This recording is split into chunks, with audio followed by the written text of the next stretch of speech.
अपने त्याग धर्म के गुण के आधार पर आपने सिंहासन के और निकट जाने की क्षमता सिद्ध कर दी है। अब आप आगे जा सकते हैं।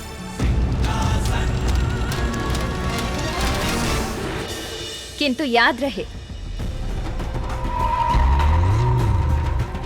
आगे भी आपको इन्हीं गुणों और योग्यताओं को बनाए रखना होगा। आपकी इस बात को सदा ध्यान में रखूंगा देवी।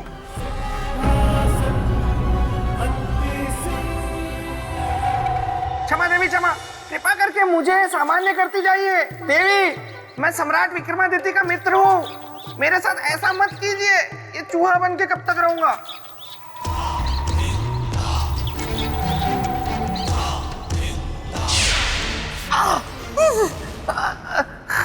धन्यवाद देवी, धन्यवाद।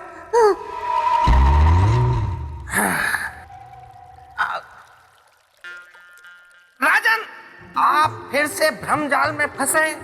मैं अब भी आपको कह रहा हूं कि अपने मन में उठ रहे इस झूठे स्वप्न को भूल जाइए, क्योंकि आप कभी सम्राट विक्रमादित्य के सिंहासन तक नहीं पहुंच सकते।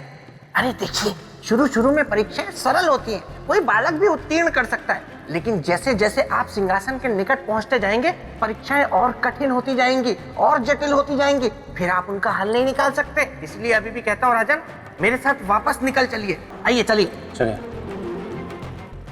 राजन, राजन, राजन,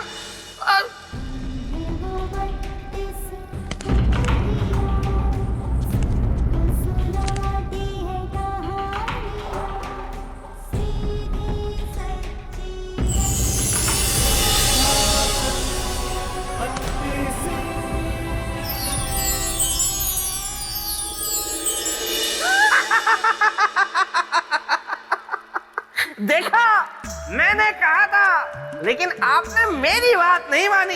अब हो गई ना सीढ़ियां गायब।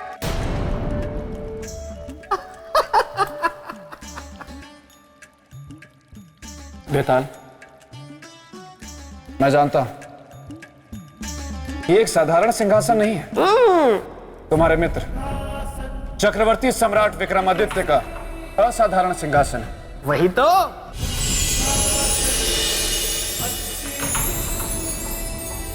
मेरा नाम है चंद्रकला और मैं इस सिंहासन में न्याय की प्रतीक हूँ। राजा भोज, आपका उद्देश्य मैं जानती हूँ कि आप यहाँ क्यों आए हैं, किंतु आप अपने उद्देश्य में सफल नहीं हो पाएंगे। बिल्कुल सही कहा देवी आपने। यही बात तो कब से मैं इन्हें समझाने का प्रयत्न कर रहा हूँ। मैं बेताल आपको प्रणाम करता हूँ देवी। हम आपको जानते हैं बेताल, लेकिन आप यहाँ क्यों आए हैं? जहाँ मेरे मित्र की चर्चा, वहाँ मैं। लेकिन आप बिल्कुल चिंता ना करें देवी, मैं एकदम शांत रहूंगा, कुछ नहीं बोलूंगा, क्योंकि जो मैं कहना चाहता हूँ वो आप स्वयं कह रही हैं। मैं यही हूँ। राजन, आप इस सिंहासन बत्तीसी को कभी प्राप्त नहीं कर सकते। परंतु क्यों देवी? मैं सिंहासन बत्तीसी को अपनी प्रजा के हित के लिए प्राप्त करना चाहता हूँ। आप मुझे अवसर दें, मैं किसी भी चुनौती के लिए तैयार हूं। चुनौती नहीं है, एक कसौटी है जिस पर आपको खरा उतरना होगा। मैं तैयार हूं देवी। तो सबसे पहले आपको चक्रवर्ती सम्राट विक्रमादित्य के न्याय के विषय में जानना होगा। अवश्य जानना चाहूंगा। तो सुनिए, चक्रवर्ती सम्राट विक्रमादित्य इस संपूर्ण धरती पर एक अकेले न्यायप्रिय राजा थे। उनके समान इस धरती पर और कोई दूसरा न्यायप्रिय राजा नहीं था। एक समय की बात है जब चक्रवर्ती सम्राट विक्रमादित्य के दरबार में आधी रात को एक महिला न्याय मांगने आई। हमारे साथ अन्याय हुआ है महाराज, न्याय कीजिए, न्याय कीजिए महाराज, न्याय कीजिए, न्याय कीजिए।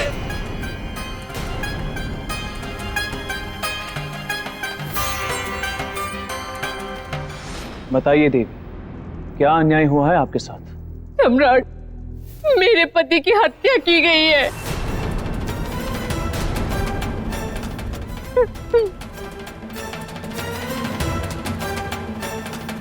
किसने की है हत्या, बताइए हमें। इस अपराध का कठोर दंड मिलेगा। क्षमा करें चक्रवर्ती सम्राट, मैं इस देवी से एक प्रश्न पूछना चाहता हूं। देवी, देवी यदि मैं भूल नहीं कर रहा हूं तो आप इस राज्य की निवासी नहीं। जी हाँ, आपने बिल्कुल सही पहचाना। मैं इस राज्य की नहीं हूँ, पड़ोसी राज्य में रहने वाली हूँ। पड़ोसी राज्य की? जी हाँ। अब तो न्याय के लिए आपको अपने राज्य के राजा के पास जाना चाहिए। आप यहाँ क्यों आई? सम्राट, वो इसलिए क्योंकि जिस तीर से मेरे पति की हत्या हुई है वो आपके राज्य का था।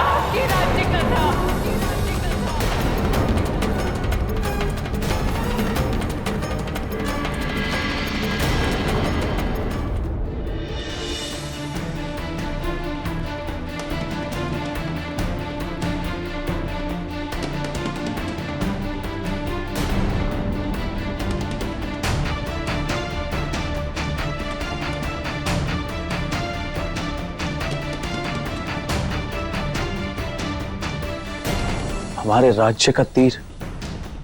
जी।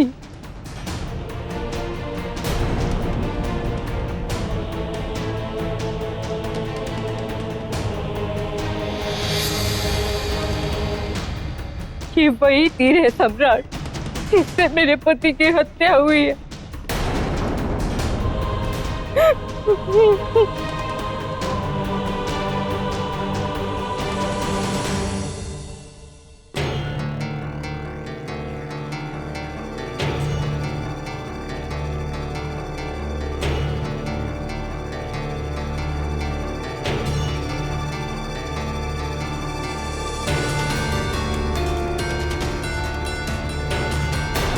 तो वास्तव में राजकीय तीर है।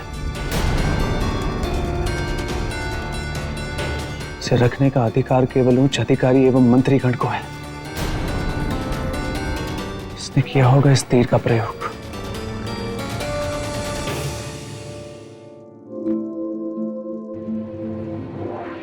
आप निश्चिंत रहे देवी,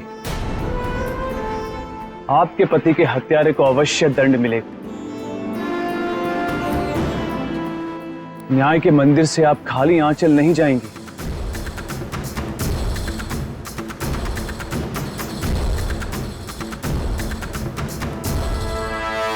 सम्राट के सामने था एक प्रश्न बड़ा, विराट न्याय का रूप खड़ा। क्या हत्या थी केवल एक राजकीय समस्या? किसने चलाया होगा तीर जो बन गई एक अनबुझी पहेली, उस औरत की पीर? बोलिए बोलिए बोलिए राजन, क्या हुआ? बता नहीं पा रहे हैं क्या? देखिए, न्याय की परीक्षा के पहले ही प्रश्न में आप असफल होते दिख रहे हैं और आने वाले प्रश्न इस प्रश्न पत्र के बहुत ही खतरनाक और जटिल है ना देवी? अभी प्रश्न पत्र हमने पूरा खोला भी नहीं है। आगे क्या हुआ ये बताया नहीं है और तुम्हें पहले से ही ज्ञात है, तो तुम ही बताओ आगे क्या हुआ।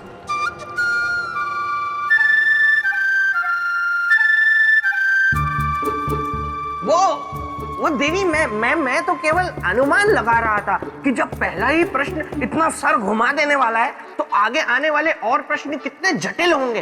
तो मैं राजा भोज को सलाह दे रहा था क्योंकि मैं इनका शुभ चिंतक हूं ना। आप बोलिए, मैं जाता हूं। तो बताइए राजन, ऐसी स्थिति में जब हत्या की शक की सुई चक्रवर्ती सम्राट विक्रमादित्य के किसी अत्यंत निकट व्यक्ति पर घूम रही हो, तो क्या सम्राट ने निष्पक्ष न्याय किया होगा? सम्राट ने निष्पक्ष न्याय किया होगा? बिल्कुल किया होगा देवी, क्योंकि जब एक राजा अपने न्याय के सिंहासन पर बैठता है तब वो राजधर्म से बंधा हुआ केवल एक सम्राट होता है, जिसकी दृष्टि में सभी समान होते। यदि कोई सामने होता है तो वो होता है न्याय। वो अपराधी और उसके दंड का विधान। वाह वाह वाह वाह वाह राजा भोज, वाह वाह वाह राजा भोज, वाह वाह से भी बढ़कर वाह, वाह वाह वाह वाह वाह वाह वाह। बेताल, क्षमा देवी क्षमा।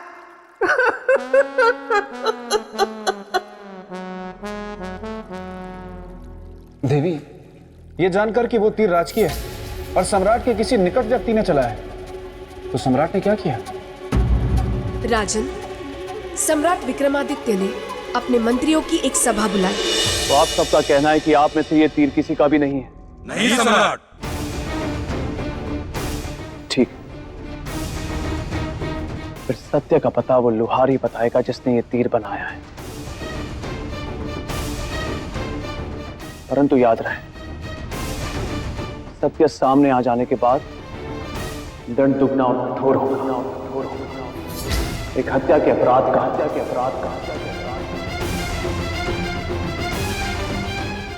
और दूसरा सत्य छिपाने का।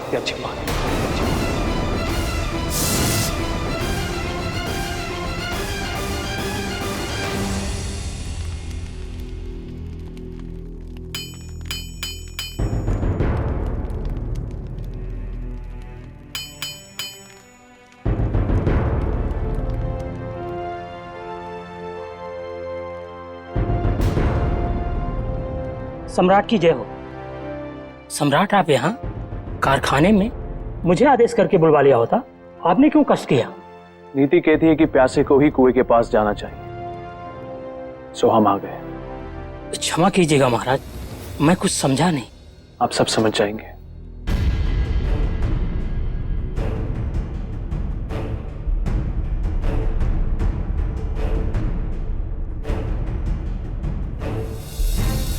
इस तीर को ध्यान से देखिए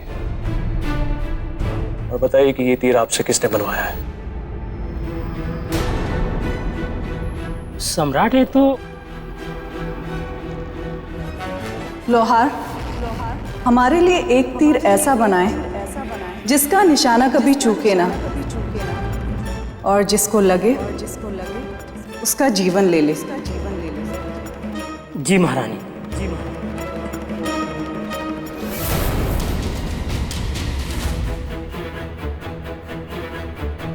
मैं आपसे कुछ पूछा? घबराए मत, आपसे कोई कुछ नहीं पूछेगा।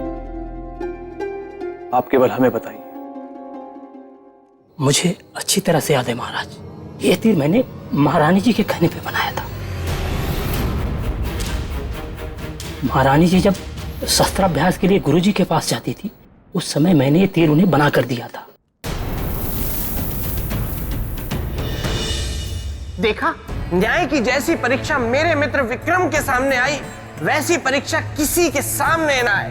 देवी कितने पते की बात कह रही हैं? बेताल, हमने सुना है कि आप प्रेत भूमि में रहते हैं। सही सुना है देवी। और हमने तो ये भी सुना है कि आप बहुत हट्टी हैं। गलत सुना है देवी। देखिए, अब सम्राट विक्रमादित्य की कहानी सुनकर आप फिर से भावुक ना हो जाए, इसलिए आपका प्रेत भूमि में वापस जाना आवश्यक है। नहीं नहीं देवी, ऐसा मत कीजिए, मुझे यहाँ रहने दीजिए ना देवी।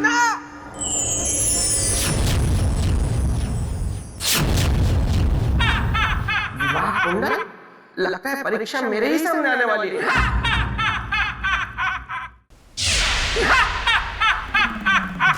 अरे बधाई हो बेताल, बधाई हो, तुम्हारे विवाह का मुहूर्त निकल चुका है। अरे इस कोने से बाहर निकलो, देखो प्रेत लोक में कैसे विवाह की तैयारियां चल रही हैं धूमधाम से। तुम शायद भूल रहे हो विवाह कुंडल, मैं हूँ बेताल, गलने नहीं दूंगा किसी की दाल। बेताल, विवाह के लिए तुमने स्वयं हाँ कहा था, अब तुम नहीं कर सकते इनकार, करना ही होगा मुझे स्वीकार। आओ आओ सौंदर्य लेखा, तुम्हारी ही कमी थी, अकेली आई हो, अपनी सहेली को साथ नहीं लाई। कौन सहेली?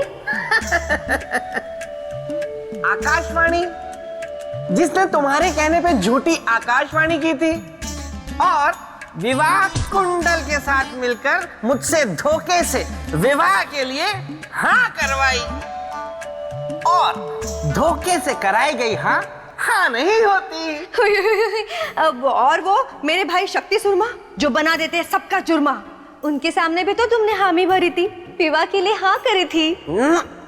वो मेरी हाँ नहीं थी, वो मेरा डर था, और डर से और धोखे से करवाई गई हाँ नहीं मानी जाएगी। अब तुम लोगों को जो करना है कर लो, क्योंकि मैं हूं बेताल, गलने नहीं दूंगा किसी की दाल।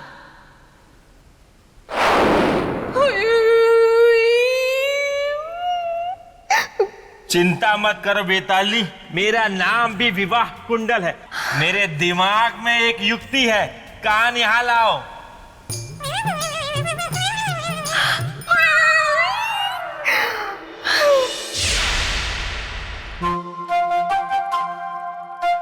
सम्राट विक्रमादित्य ने वही किया जो एक राजा को करना चाहिए था। वो सीधे आ पहुंचे महारानी चित्रलेखा के पास, जो सैन्य अभ्यास कर रही थी।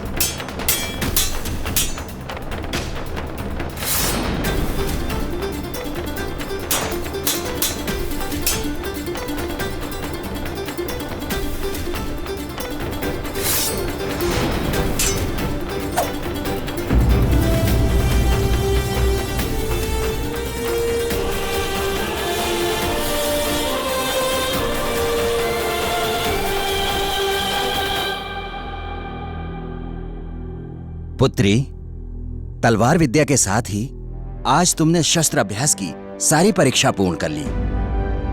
अब केवल एक और परीक्षा बाकी है, इसमें तुम्हें उत्तीर्ण होना है। कौन सी परीक्षा गुरुदेव? धनुष विद्या की। अभी उसमें तुम्हारा लक्ष्य अचूक नहीं हुआ है, उसका निरंतर अभ्यास तुम्हारे लिए आवश्यक है।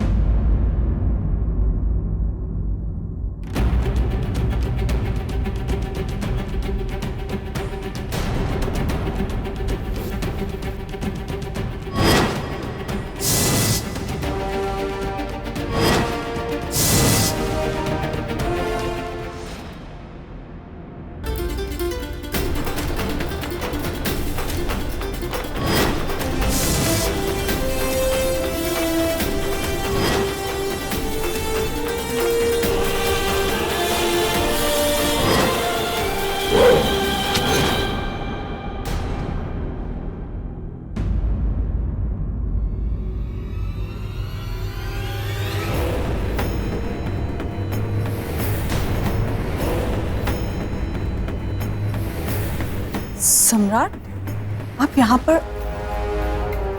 आने का कोई विशेष कारण? अत्यंत विशेष।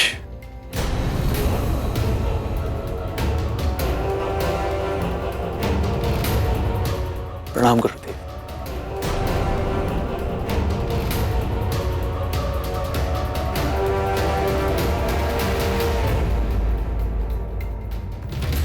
क्या सम्राट?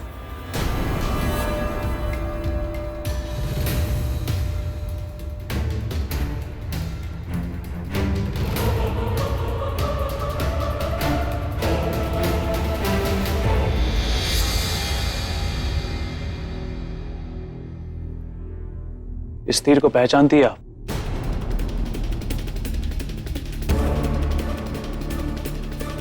हाँ हाँ, अच्छी तरह। ये तो हमारा ही तीर है। अभी 2 दिन पहले ही जब हम तीर अभ्यास के लिए शिकार पर गए थे, तो ये तीर हमने एक जंगली पशु पर चलाया। पर आश्चर्य की बात ये है कि शिकार के बाद ना तो हमें कोई जंगली पशु मिला और ना ही हमारा तीर। पर 2 दिन बाद आपको ये तीर कहां से मिला? महारानी चित्रलेखा, जब तक निशाना अचूक ना हो तब तक ऐसे जहरीले तीर का उपयोग नहीं करना चाहिए। क्यों? ऐसा क्या हुआ तीर चलाने पर?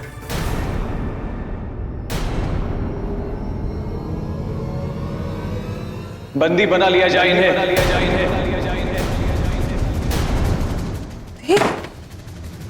किंतु हमारा अपराध क्या है? ये सब क्या है? आप हमें बताइए, हमारा अपराध क्या है? एक निर्दोष मनुष्य की हत्या की है आपने। हत्यारिन है आप, हत्यारिन है आप, हत्यारिन है।